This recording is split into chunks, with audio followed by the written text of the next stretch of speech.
Hey everyone! Today I wanted to talk about this thing that happens anytime that you go to a different country, especially for a long period of time, and that's culture shock. When I first came to Japan 4 years ago now, I didn't think I was experiencing any culture shock for at least 2 months. And then it hit me one day. It was the one simple fact that there are no breakfast diners in Japan.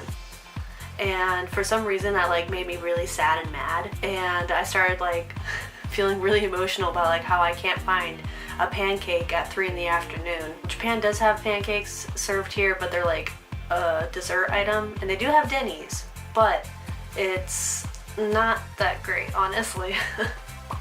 So I'll be talking about some of the things that you can expect as a foreigner who comes to Japan for an extended amount of time.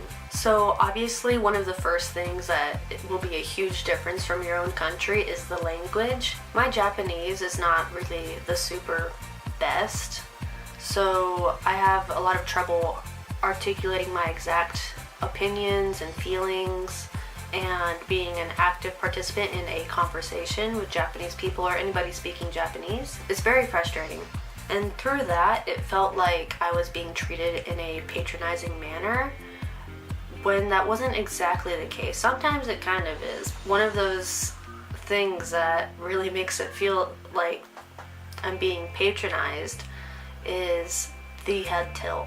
When you're talking to someone and you're trying your best to get your point across and you can tell that they're not quite following, they're gonna end up doing this head tilt, and you're gonna have to get used to seeing that a lot. Another thing about speaking is that as an American, for me, when I first came to Japan, I really had to learn how to control my volume, because when you're on the train or even in a restaurant or something and you're with especially another group of Americans, we tend to get really excited and we talk really loudly, but it can be very inconvenient for the people around. As one of my friends, my Japanese friends, explained it to me, he said that Japanese people keep their volume, their words, from their mouth, while foreigners, for example, Americans, usually speak from their diaphragm and from their lungs, and that's why it's so much louder.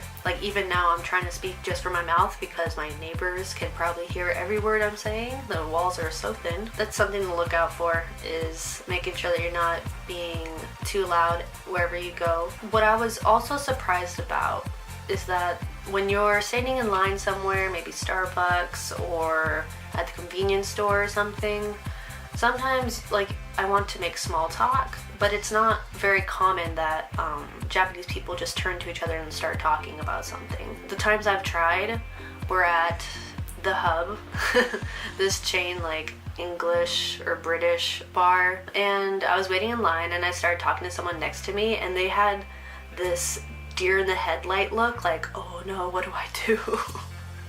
Because first of all, suddenly a foreigner's talking to them, and maybe in Japanese, and so it's a double shock. So sometimes they don't know what to do, and they may give you that look for a second and kind of be oh yeah. It was a surprising thing for me to get used to, not to talk to someone, or especially when you hear someone sneeze, you don't say bless you. Nobody says anything like that. That's more of a Christian based tradition. When you're learning Japanese and you have the opportunity to learn here, it's a really great way to get out and practice and really immerse yourself. While you're doing that, you're gonna be hearing a lot of people saying, "Oh, Nihongo jouzu desu ne." And at first it feels really nice, and you should take it as a compliment. Japanese people do appreciate when foreigners take the time to learn their language, because they also know how difficult it is. In Japanese culture, it's frowned upon to point something different out or to embarrass someone like that. Maybe it's not embarrassing for you or me, I would like to hear my mistakes and be corrected, but for a Japanese person to do that, they consider it very rude. They're being polite, but it may not exactly mean that you're actually that great. It just means that they think that it's cool that you're learning. And when you do get told that, it's not polite to say arigatou gozaimasu, because that's complimenting yourself. I would recommend saying something ganbatte narattemasu, or mada benkyou shitemasu, or the end all be all, tondemo nai desu, because it means, oh heavens no. That's a very good one. And if you say that one, you're definitely gonna please some Japanese people because it's unexpected. One of the biggest issues I've had was with my weight. The first few months of my time in Japan, I ended up gaining 10 pounds because I had a desk job at the time, and I also had melonpan and lots of unhealthy food from the konbini almost every single day. And while the food can be healthy, if you eat a lot, especially being in Japan, it's like walking in a magazine where everybody's the ideal type except for you.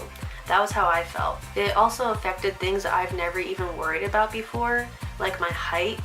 I am the average Japanese male height, so I felt like nobody was gonna like me and that I would be considered a giant, but honestly, like, it's not that bad.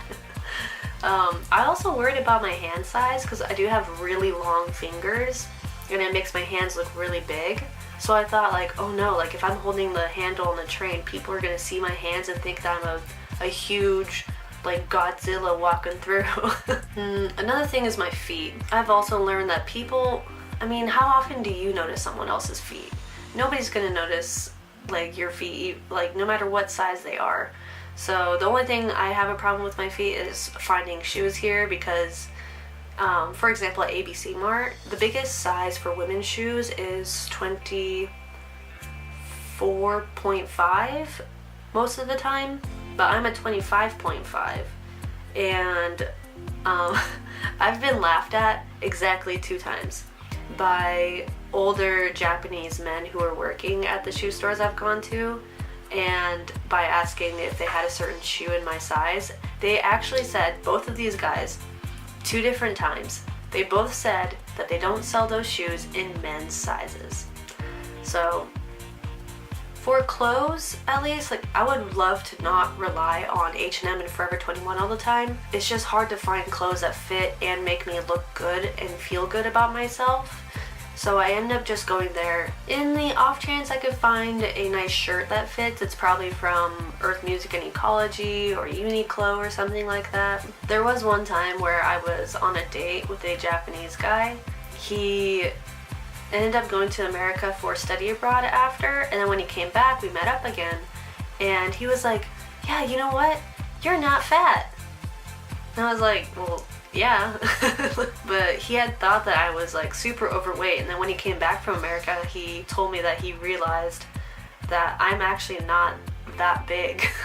I just want to end this by saying that everyone's experience is different, so when you come here, you may experience different ways of culture shock. You just have to remind yourself that it's not going to last forever. You're going to get used to it. You're going to realize that not everybody is staring at the foreigner, and if you do feel insecure, like how I still struggle, just remember that those qualities don't take away from your worth or your value as a person. You're going to be able to find people who don't care about that kind of thing and just want to get to know you as a person.